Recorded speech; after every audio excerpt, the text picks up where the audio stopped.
When I brought them to Sephora, true story, they didn't want to launch them. This looks like this would do well on Instagram, but like you haven't done skincare, you don't know what you're doing. And they were just kept saying no to me. And I said yes. Those under eye patches went on to do tens of millions of dollars of sales for me. It was our number one SKU at retail, number one at Amazon, won endless beauty awards for it, Allure Best of Beauty. It was the gift that kept giving because I trusted my gut. The big unlock was hire the best people you possibly can and get the fuck out of their way. New York to Tokyo test. Do I want to sit on a plane from New York to Tokyo with this person? If I don't enjoy their company and I don't want to spend time with them, guess what? Not hiring them. Confidence is contagious. Every morning when you wake up, you have to look in the mirror and you have to believe in you. Because if you believe in you, everyone around you, they all start believing in you. I am unapologetically me. So I am emotional, and that's okay with me. Welcome to Stacked, the show that helps you become your own best asset. Because in case you missed it, you're allowed to have a high vibe and a high net worth. Welcome to Stacked. We have Divya Gugnani coming on the show today, the show that helps you become your own best asset. Today we are talking banking to beauty empire with serial founder, investor, and mentor. We'll cover the first 100 customers, pricing and margins that actually scale, and the systems behind products that turn. Divya has spent over 25 years building and scaling brands that have shaped how we think about beauty, lifestyle, and now fragrance. She's founded 5 companies, successfully exited 3 of them, beginning her career in investment banking at Goldman Sachs before moving into venture investing with Investcorp and FirstMark Capital. You might know her as the co-founder of Wander Beauty, the award-winning beauty brand born from her own experience as a time-starved mom who wanted to simplify her routine without sacrificing results. Her latest venture, SENS, reimagines fragrance as a reflection of our ever-changing moods and energy. Fine fragrances designed to evolve with you. Beyond her ventures, Divya is a passionate investor and advisor with more than 80 investments through her fund, Concept to Co., and multiple board roles in industries from consumer goods to tech. She's also a sought-after speaker, author, and frequently featured on outlets like New York Times, Wall Street Journal, and Bloomberg. Divya, welcome. I'm so excited to have you here and dive into your journey. Excited to be here. Yay. So excited. All right, so we're gonna dive in from your evolution, and I kind of want to start at the beginning. I want to get into it. So can you tell us about what was your childhood like? Where did you grow up? What was your family like? This is a good question. This might take a long time. No, I'm going to make it very quick. I was born in Springfield, Illinois, which is the capital. I then moved to New York when I was 3.5, grew up there. I was a very introverted, young Indian girl who grew up in a completely white neighborhood. So I think that shaped me. I think that's the best way to describe my childhood. My parents lived between New Delhi and New York. And so they were not present for a lot of my life, which also shaped the parent I am today in a completely radically different way. And I started my career at Goldman Sachs in investment banking after going to Cornell undergrad. Yeah. And that was kind of the early years of my life. So how did you end up in investment banking? I imagine it was kind of a little bit of a cookie cutter path. That's kind of where you go, what you do.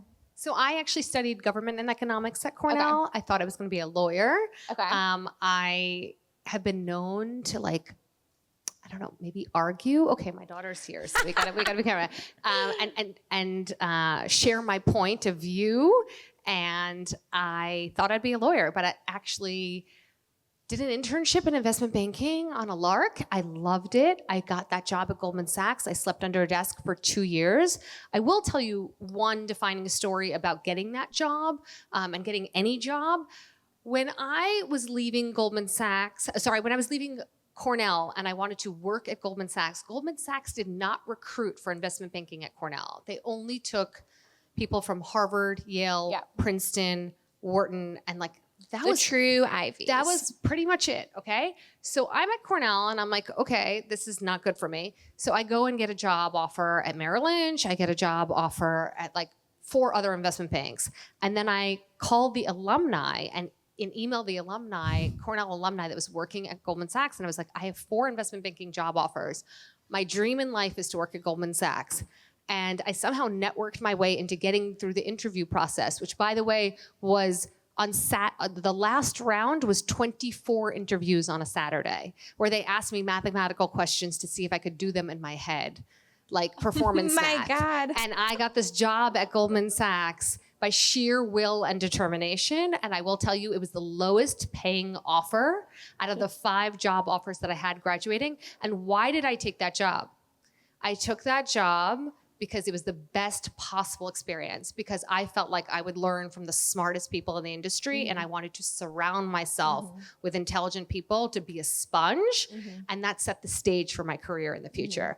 One of the most important lessons I learned at Goldman Sachs was there's no I in Goldman Sachs. I then went on to be a serial entrepreneur many years later, co-founded 5 companies, and never named a company with the word I in it. Wow. Because companies are built by teams, Yes. not by individuals. Yes. So I know you had there was a segue period between leaving Goldman Sachs and then actually founding your own companies. So you had left Goldman, you get into Investcorp. I was a private equity investor, sat on the board of companies, traveled around the whole country, working with big late-stage businesses, then went into venture capital, worked at another multi-billion-dollar fund, and I became an entrepreneur by accident. And I want to tell you one thing. When I was growing up, I never thought I would be an entrepreneur. I am what they call an accidental entrepreneur. So if you are thinking right now, how many of you guys want to start your own business? Okay, I'm going to guarantee that there are at least a handful of people who did not raise their hand who are going to end up starting a business. Because when I was growing up, I thought the only entrepreneurs that were successful were the kids who had a lemonade stand. And the kids like my daughter who have a business at age 9. Like those kids who have confidence, who are out there selling. I was the opposite. I was shy. I was introverted. I was on the track team. I just wasn't what you consider a quintessential entrepreneur. And the truth is, entrepreneurship comes in all shapes and all sizes. And the best businesses actually come from personal problems.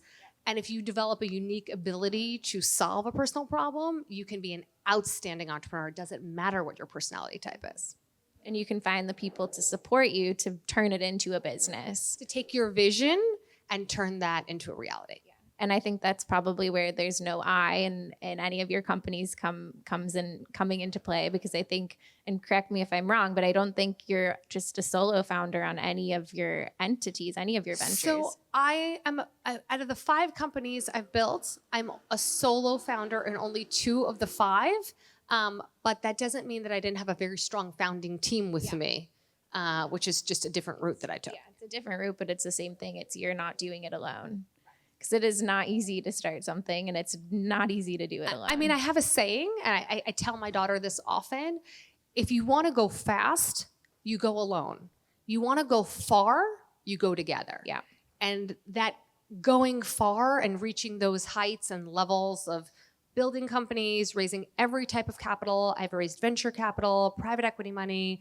I've done bank deals. I've raised family office money. I've sold companies.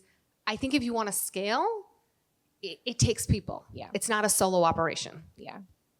All right, let's move to our first question I have on Wander Beauty.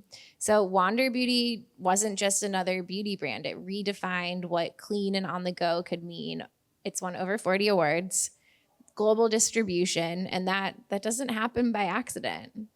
What white space did you see in the beauty market, and how did you build early conviction with Wander Beauty that would resonate globally? What was your first signal?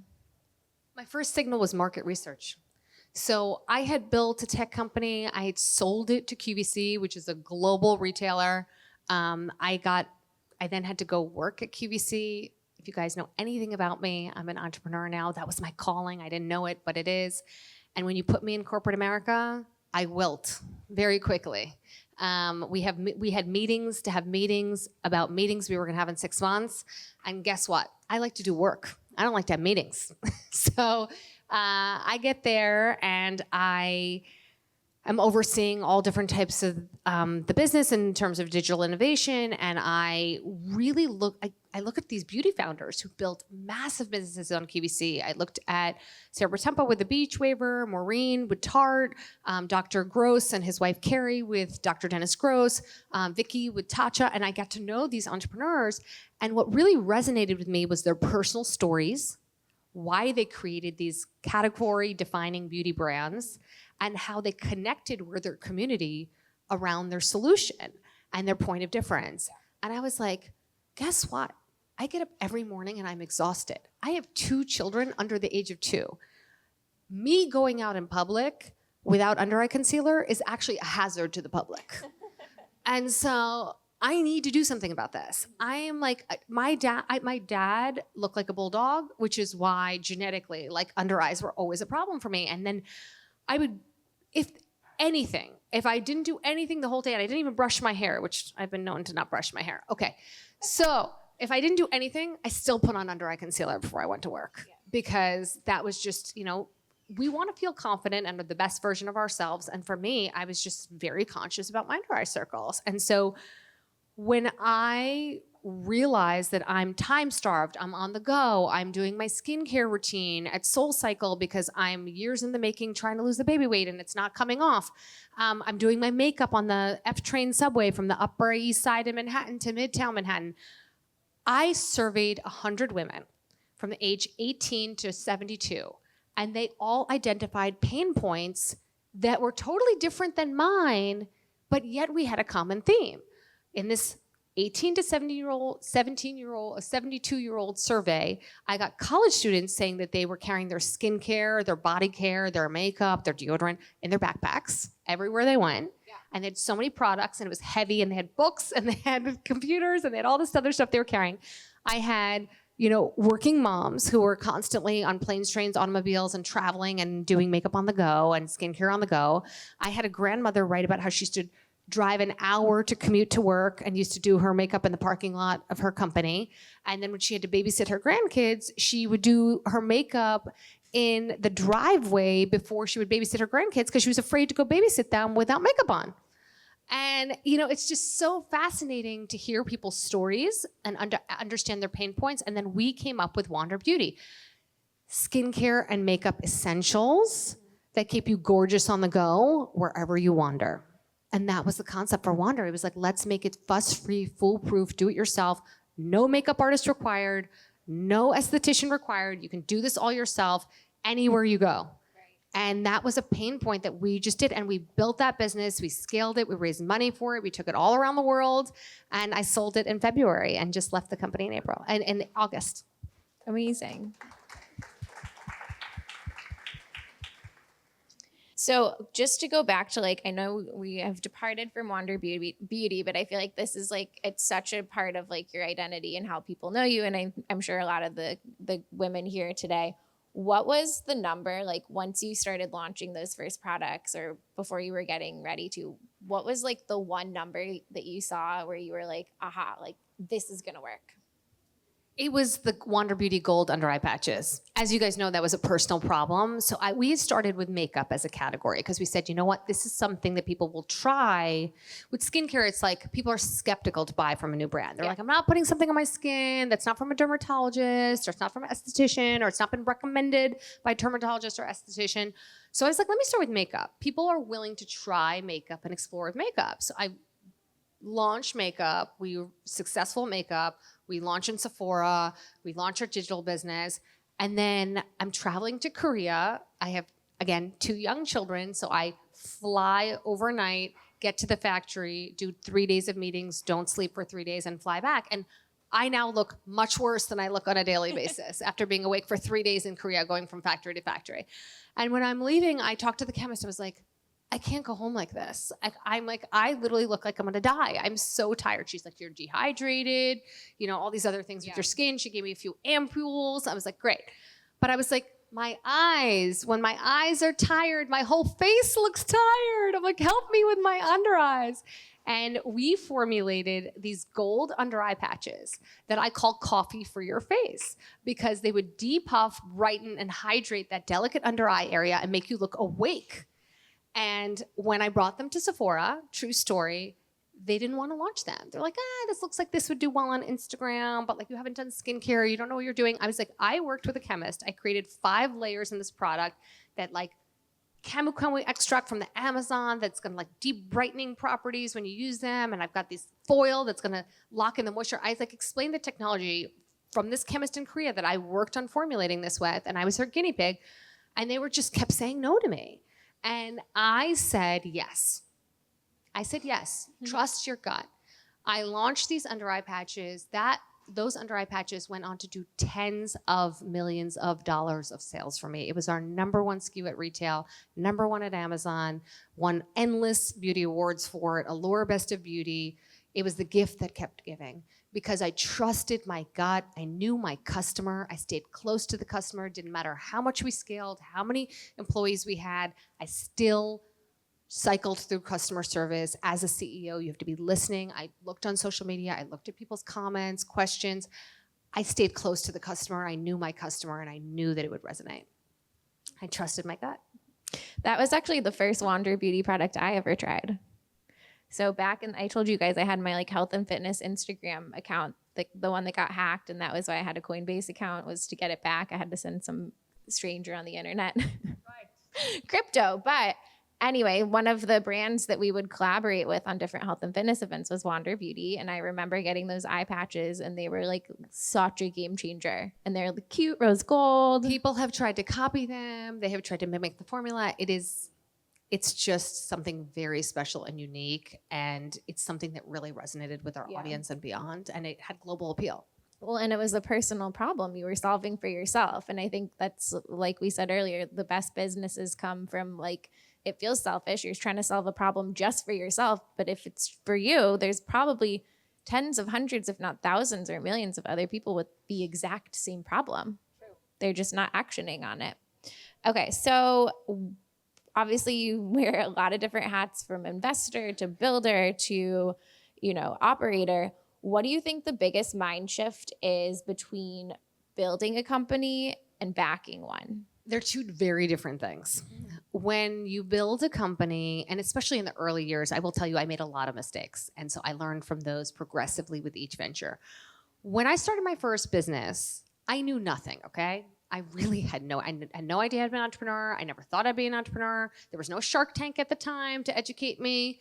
And I just became a learn-it-all. I surrounded myself with people who knew stuff, and I hired a very junior team, kids out of college, people who were, the interns, family friends. I mean, you name it. I took anyone who would support my cause and brought them into the business and tried to scale as quickly as I could, the best I could. I learned with company number 3 that only takes you so far.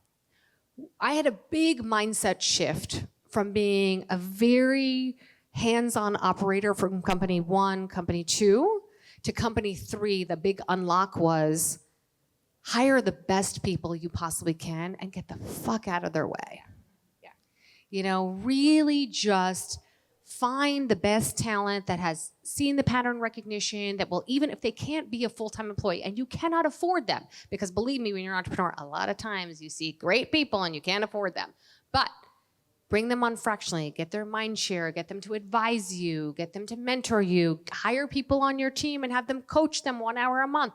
There are creative ways to bring strong, intelligent talent into everything you build, every project you create. I bring the best people I can, and their success will be yours. Mm-hmm. And people are the difference. Outstanding brands are built by outstanding people. Outstanding businesses are built by outstanding people. I will tell you a million businesses I've backed and looked at or passed on, and it's always the people that are the X factor. I was one of the first investors in Shopify. I was one of the first investors in Pinterest. It's the entrepreneurs that build those category-defining companies that had the vision, had the talent to bring people along for the ride to turn that vision into a reality. Mm-hmm. They were able to do that, and it's the people that made all the difference. Yeah. No AI, no algorithms. It's people. I mean, AI helps. I'm not going to lie.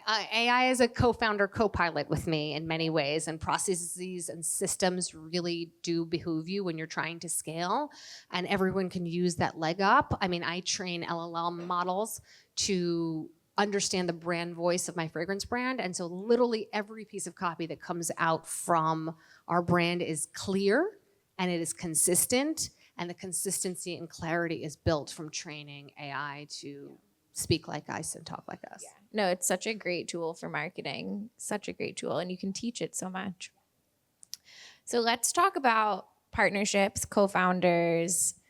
What piece of advice would you give other founders about building trust and picking a partner that's complementary to them? You said it best.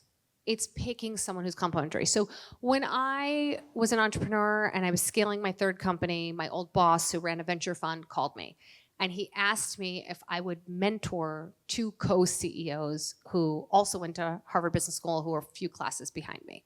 And I sat down at my first meeting and I meet these two guys. One had been in the military, I think, and the other was just an engineer type, quant jock. And the number one thing I did with those co-CEOs and co-founders is that I separated them. Because what happens often when you have a co-founder is you're both trying to run at 1,000,000 miles an hour and the bus is running but the wheels are falling off and you're both in each other's work. And that is a recipe for disaster, not success. The best co-founder partnerships, whether you're looking for a life partner or you're looking for a partner in your business, I highly recommend you find someone with complementary skills. Sit down, write down everything you're good at. If you don't know what you're good at and what you're bad at, ask your mother. I bet you she will tell you. Ask your significant other, they will tell you, and the list of you not being good at things, that's gonna get longer very quickly. So know what you know and what you're great at, know what you're not great at, and bring somebody on who's gonna make the pie bigger, who brings on a unique skill, a category defining, market opening opportunity that you could not have without this person. When I co-founded Wander with Lindsay Ellingson, I met her at a party. She was a supermodel with 343,000 Instagram followers, and now she has over 1 million. And she had sat in the makeup chair and been worked on by all these incredible global makeup artists. And she knew the industry. She had a creative vision. She could take photos. I am like creatively challenged. And so I'm like, I'm a business person. I'm an operator. You're the creative. We're a match made in heaven. Let's go do this. And we stayed together in this company for 10 years. Through her getting married, through her having 3 children, through me getting married, divorced, remarried. I mean, we went through me having 2 children, then another baby. We went through it all together. And we never let go of each other's hands because there was ultimately a tremendous amount of trust. When you have different skill sets, you allow different people to own different pieces of the business, and you trust each other inherently, the partnership is success. When you muddy the water and everyone's in each other's stuff, and there's no clear decision maker for any specific category, you have disputes and conflicts that lead to breaking up. Yeah.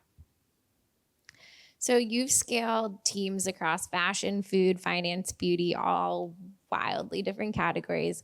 What do you think is consistent about how you lead people in all of these worlds? How do you adjust your leadership style when going from the startup life to maybe like a more globally established brand? Early days, operator mode. Operate, the devil's in the details. Get in there. Most importantly, my mom taught me a very important lesson that has served me well as being an entrepreneur. She said, God gave you 2 ears and 1 mouth. Listen and speak in that proportion.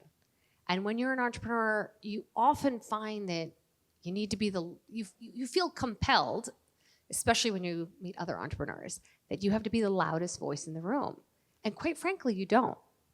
You need to listen to your customers, you need to listen to your team, you need to listen to your investors, you need to learn to listen and take all of that insight and create action from it. Mm-hmm.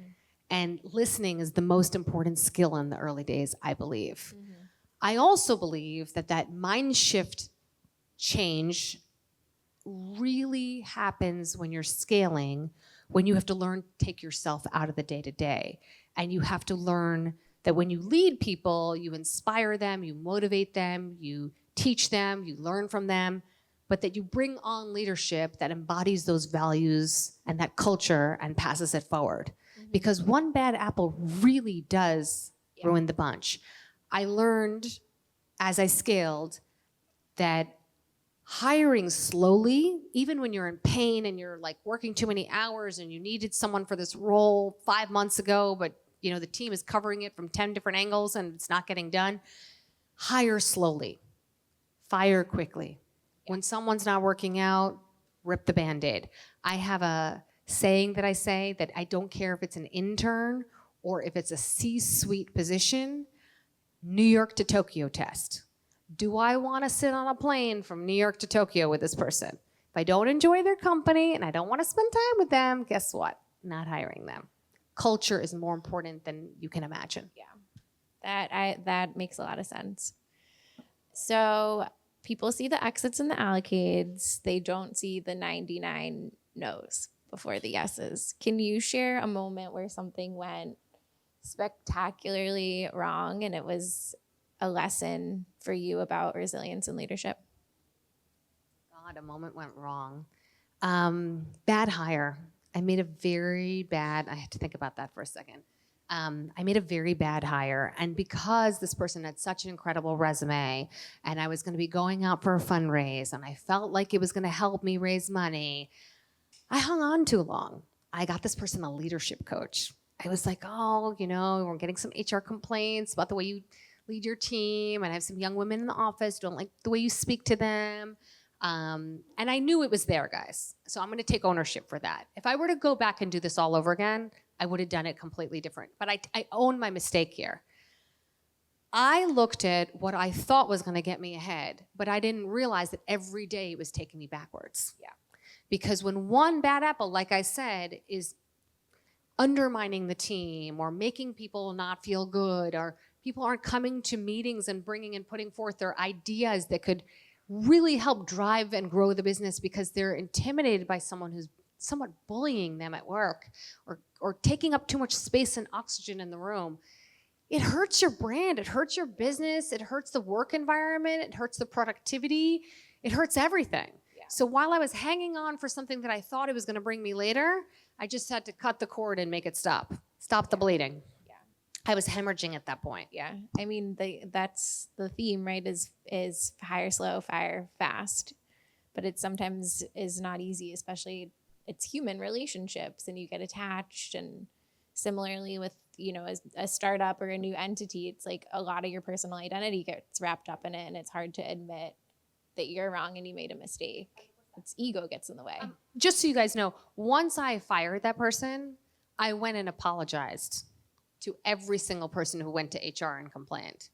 I took ownership for it because I was wrong. And I knew I was wrong. And when I look back at it, I see how wrong I was. And I learned from it. And they appreciated the apology. And then how quickly... It was genuine. It sounds like it was genuine, but how quickly did culture change after that? It was kind of amazing. It was kind of amazing because I think there was just this sigh of relief. I think most importantly, and I know this from being married, people want to be heard. Yeah. And they want to feel like you value them and that you trust them and you listen to them. And that goes for having a spouse. That goes for being a mother. That goes for, having any sort of relationship, and especially being a CEO of a company. Yeah. It's so important. Your action sets the tone for the whole organization. And when you ignore things or sweep them under the rug and let them fester, it's on you. Yeah. It's on you. Yeah. It's you at the end of the day. And you pay the price. Yeah, you do. Okay, so we're getting close to time. So I'll end with, we'll do one more question and then I have 5 this or that, like lightning round. So let's since we're a women's group and we're women here today, we'll skip to the women's question. So you've broken multiple glass ceilings, corporate, startup, venture. What do you think the most outdated assumption people still make about women in entrepreneurship, and how do you personally challenge it?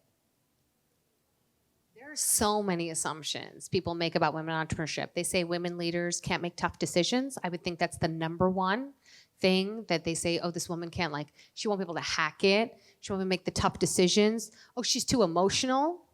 You know, that same quality of a woman being emotional and a man often gets perceived as the guy's passionate. Okay, he's passionate. She can't make decisions, I think she can't make the tough decisions. I think that reoccurring being a CEO of 5 different companies, I think that people really look at women as soft leaders and not strong leaders. And oh, by the way, if they're confident, then they're aggressive, okay? Then she's aggressive. Why can't she just be confident? Why can't she just be confident? And so one thing I've learned, and this has taken me a long time, I know we started this with, I was that shy, introverted girl. So I was leading nothing in my life, the early years of my life. And then as I became good at sports, I became captains of sports teams. As I became good at speech and debate, I became the president of the speech and debate club. I then went to college and then, had a lot of impact in my community, and that became a passion of mine. I still do this today. I'm on the advisory board of the Oceanic Society, and I'm on boards of 10 different companies. And so what I feel is really important is that every success in your career, every small win, it doesn't have to be a big win, it builds confidence. And the most important thing for you to do to be successful in your career is to believe in yourself. Every morning when you wake up, you have to look in the mirror and you have to believe in you. Because if you believe in you, everyone around you, your coworkers, your colleagues, the investors, the money you take, the vendors you have to work with, they all start believing in you because that confidence is contagious. And so building confidence through those wins and those milestones shaped me to be the leader that I am today. And I am unapologetically me. So I am emotional, and that's okay with me to bring that to work. I created a fragrance brand called 5 Cents, which is all about your mood bottled. We literally have a saying that's mood swings welcome. I mean, we at work talk about mental health in a way that it is a very big part of our life. I am an emotional leader, and I do not apologize for it. And I can make tough decisions. And I am confident, and some may perceive that as aggressive, and they can sit with that. Good for them. So did you ever struggle with imposter syndrome throughout your career? I mean, I think there were moments in my life where I raised money and my company was valued at valuations that I thought were just insane.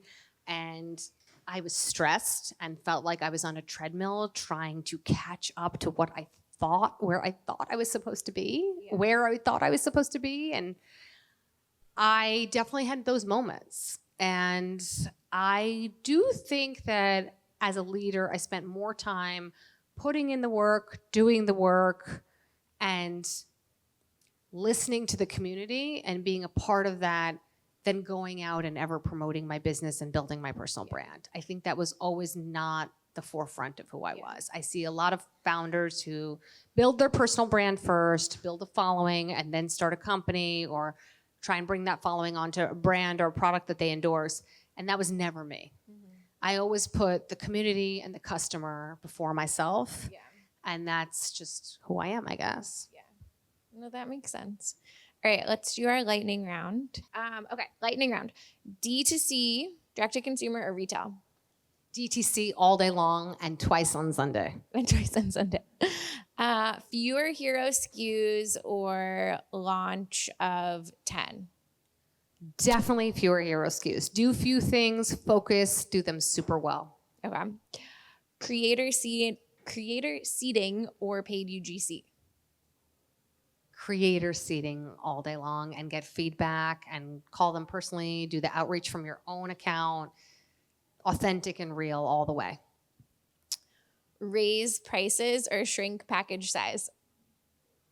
Oh, this is a tough one. I say go for the quality always. Raise the prices if you have to, but don't skimp on the quality. Okay. And then subscription or a la carte? A a la carte. Let people choose and do what they want. I think people are so Life tired is about choice. People are so tired Make of your subscription. choices. Well, thank you so much. This was so fun. That's a wrap on this episode of Stacked. If this one added value, share it with someone who's ready to level up their financial life. Subscribe so you never miss an episode. And if you're feeling generous, leave a rating and review. It helps us keep the show going and reach more people who are serious about becoming their own best asset. You can subscribe to our newsletter at www.stackedassets.co for weekly intel on Bitcoin markets, business, and living well. Follow along on socials at Stacked Assets or my personal at Emily Dempsey for more on Bitcoin business and building the life you actually want. I'll see you next week. Stay stacked.